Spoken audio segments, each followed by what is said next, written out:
जय श्री राधे गोविंद श्री हरिवंश। हमारी किशोरी जी हम सब पर अपनी कृपा बनाए रखें। आज हम इस वीडियो में माघ मास महात्म्य अध्याय 16 सुनेंगे। इससे पिछले अध्याय में हमने माघ मास महात्म्य अध्याय 15 सुना। तो पहले भगवान श्री गणेश जी अपने गुरुदेव और अपने ईष्ट के श्री चरणों का वंदन करते हुए आज का 12वां अध्याय शुरू करते हैं। देवद्युति ब्राह्मण को भगवान विष्णु के दर्शन की कथा सुनाकर श्री लोमेश ऋषि बोले, भगवान विष्णु देवद्युति को अपनी अचल भक्ति का वरदान देकर अंतर्ध्यान हो गए। ये सुनकर ब्राह्मण देवनिधि कहने लगे, हैं महर्षि, जैसे गंगा जी में स्नान करने से मनुष्य पवित्र हो जाता है, वैसे ही भगवान विष्णु और देवद्युति की इस कथा को सुनकर मैं पवित्र हो गया। कृपा करके उस स्तोत्र को कहिए जिससे उस ब्राह्मण ने भगवान को प्रसन्न किया। लोमश जी कहते हैं कि उस स्तोत्र को पहले गरुड़ जी ने पढ़ा, उनसे मैंने सुना। हे विप्र, यह स्तोत्र अध्यात्म विद्या का सार, पापों का नाश करने वाला है। हे वासुदेव, सर्वव्यापी, चक्रधारी, सज्जनों के प्रिय, जगत के स्वामी श्री कृष्ण, आपको मेरा नमस्कार है। जब सभी जगत विष्णुमय है तो और किसकी स्तुति की जाए। जिस भगवान के श्वांस वेद हैं, फिर कौन सी स्तुति उनकी प्रसन्नता के लिए की जा सकती है। जिसको वेद नहीं जान सकते, न वाणी न मन जान सकता है, उसकी स्तुति में अज्ञानी क्या कर सकता है। सारा चराचर संसार जिसकी माया से चक्र की तरह घूम रहा है, इसी से है प्रभु आप चक्रधारी कहलाते हो। ब्रह्मा विष्णु आप ही हो। सारे संसार को उत्पन्न करने वाले ब्रह्मा को भी आप उत्पन्न करने वाले हो। जब जीव शरीर को धारण करता है तब उसमें ज्ञान उत्पन्न होता है। तुम सब सुखों के दाता हो, इसमें कोई संदेह नहीं है। आपसे संपूर्ण सुखों को देने वाली बुद्धि उत्पन्न होती है। आप ही 5 कर्मेंद्रिय, पंच महाभूत तथा मन के विविध भाव हो। ब्रह्मा विष्णु रुद्र की कल्पना से आप संसार की कल्पना इसी प्रकार करते हो जैसे पिता पुत्री की। कवियों में जो रूप शोभा देता है, उन निर्गुण विष्णु भगवान को मैं नमस्कार करता हूँ। जिसमें ज्ञान रखने से श्रुतियों में कहे हुए कर्मों को लोग करते हैं, उस परम ब्रह्मा को मैं नमस्कार करता हूँ। मैं उस सतरूप हरि को, जिसको योगी लोग सब प्राणियों में आत्मरूप में देखते हैं, उपासना करते हैं, जिसको अद्वैत कहते हुए गाते हैं और यज्ञ करते हैं, उस माधव भगवान को मैं नमस्कार करता हूँ। मनुष्यों को माया तथा मोह में पैदा हुए विचित्र आभास, अहंकार तथा ममता को जानकर खो देते हैं, उन भगवान को मैं नमस्कार करता हूँ। संसार में मनुष्यों के मोह रूपी वायु से सदा भभकने वाली ज्वाला आपके चरण कमल की छाया पहुँचने से नहीं जलाती, जिसके स्मरण मात्र से मोह, अज्ञान, रोग, दुख दूर हो जाते हैं, उस अनंत रूप को नमस्कार करता हूँ। जिसमें मिल जाने पर और किसी दूसरे की इच्छा नहीं रहती, जिसको जानकर अद्वैतवादी आत्मा को देखते हैं।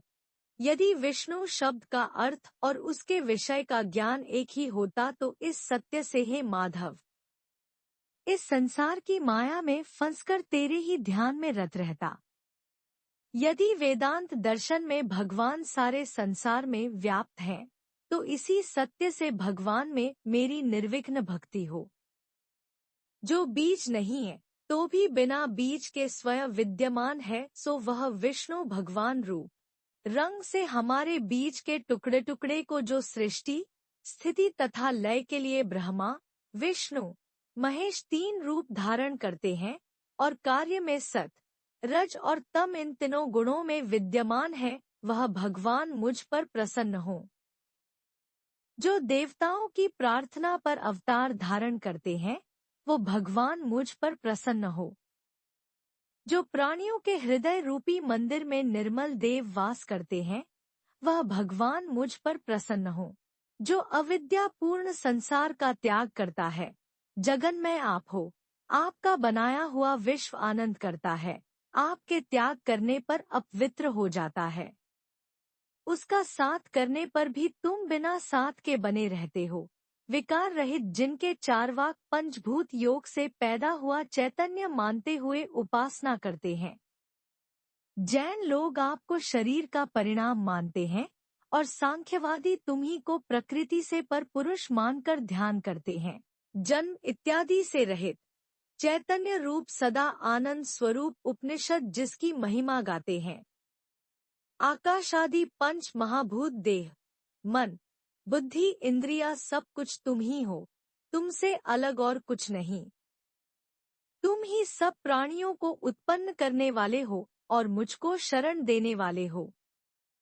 तुम अग्नि, रवि, इंद्र, होम, मंत्र, क्रिया तथा फल सब तुम ही हो। कर्म के फल देने वाले वैकुंठ में तुम्हारे सिवाय कोई नहीं है। मैं तुम्हारी शरण में हूँ। सब प्राणियों के हेतु तथा उनको शरण देने वाले तुम ही हो। जैसे युवा पुरुष की युवती में और युवती की युवा में प्रीति होती है, वैसी मेरी प्रीति तुम में हो। जो पापी भी आपको प्रणाम करता है, उसको यमदूत ऐसे नहीं देखते हैं जैसे उल्लू सूर्य को।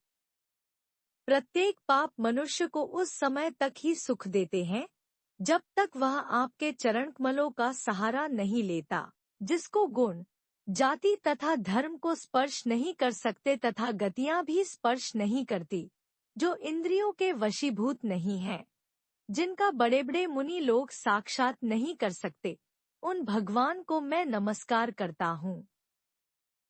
जितने ज्ञान रूपी सुंदर गुण हैं, जिन्होंने सुख स्वरूप मोक्ष रूपी लक्ष्मी का आलिंगन किया, जिन्होंने आत्मस्वरूप सुख भोगा है और जिन्होंने ध्यान रूप से मृत्यु को वश में कर लिया है, ऐसे मुनियों से सेवित भगवान को नमस्कार है।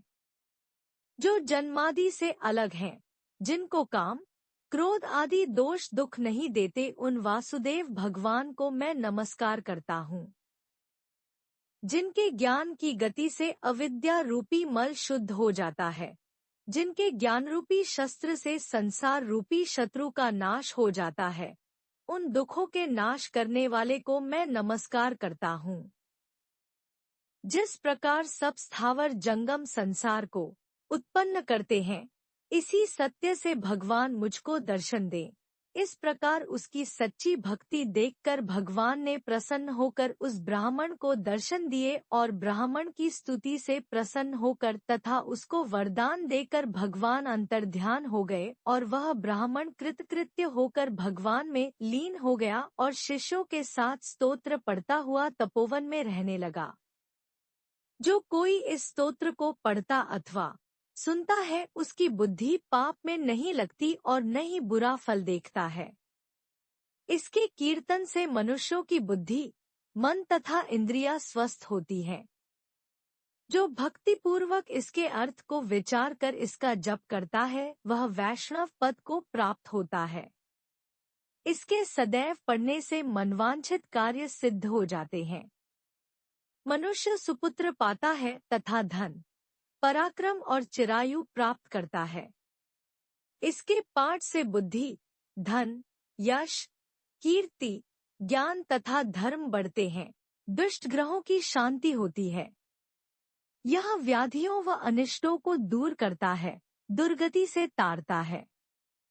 इसके पढ़ने से सिंह, व्याघ्र, चोर, भूत, देव, पिशाच और राक्षस का भय नहीं रहता।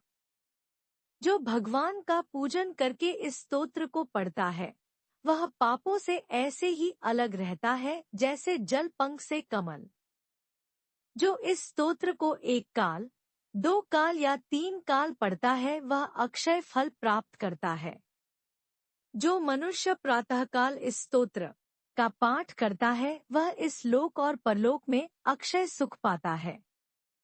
वेदद्युति का बनाया हुआ यह स्तोत्र भगवान को अत्यंत प्रिय है और भगवान के दर्शन कराने वाला है। योग सागर नाम का यह स्तोत्र परम पवित्र है। जो कोई भक्ति पूर्वक इसको पढ़ता है वह विष्णु लोक को जाता है। 16वां अध्याय समाप्त। इसके आगे का वृत्तांत हम अगले वीडियो में सुनेंगे। तो आज का वीडियो यही तक। अगले वीडियो में फिर मिलेंगे, तब तक के लिए आप सबको प्रेम भरी